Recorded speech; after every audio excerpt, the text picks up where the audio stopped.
life expectancy is increasing more slowly for women than men. Now, since during the 20 years between 1989 and 2009, according to a new study from the Institute for Health Metrics and Evaluation, on the whole, life expectancy has been increasing.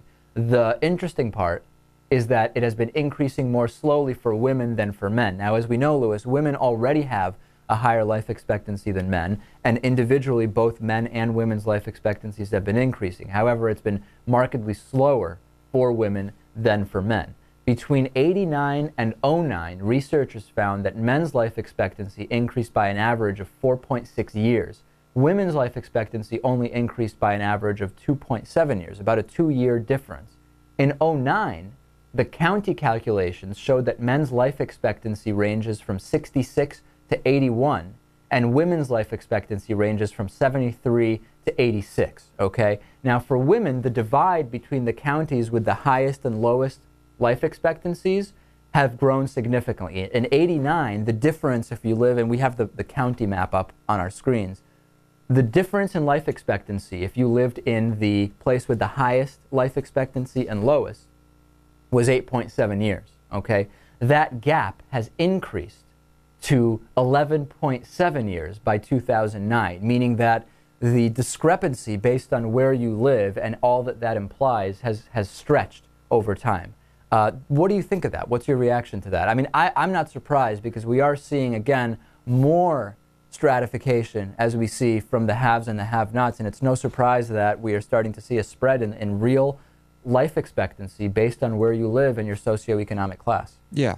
I mean, I don't know how much more we can get into it. That basically just seems to be what's happening. The county with the best improvement in life expectancy was New York, New York. Men living an average of 13.6 years longer in 2009 than they did in '89. Women living about 7 more years than they did during the 20 years prior. What do you think that could be? What in New York? Walking.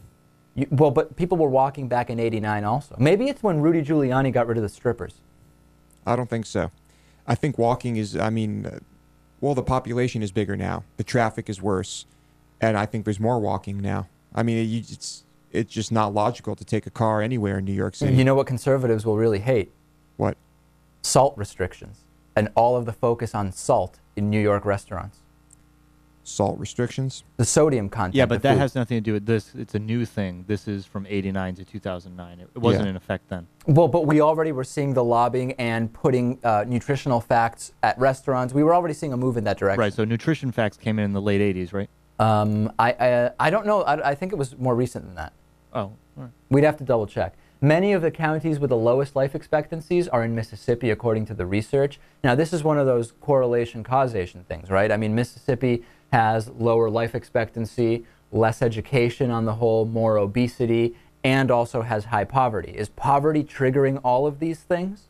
Or are these interrelated? It's very hard to parse out cause and effect, correlation and causation with a lot of these. Poverty definitely plays a role with regard to nutrition, right? I mean, we know that. We know that it's harder to eat healthy when you just don't have the money. Sure. So that's got to play a role. I got a comment saying the hot climate in southern states where everything is very spread out and requires a car, as well as lower incomes and people having less health care, is probably why, combined with a bad diet and a lot of fast food consumption, states like Mississippi and Alabama have lower life expectancy.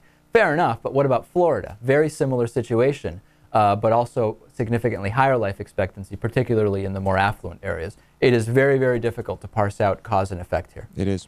Okay, on today's bonus show, we'll talk about a Palestinian sentenced to death for selling his home to Jews, also a cruise that didn't stop for stranded fishermen, and Coca-Cola being cited in the death of a woman. Become a member, davidpakman.com/membership. We'll take a break and be back after this. The David Pakman Show at davidpakman.com.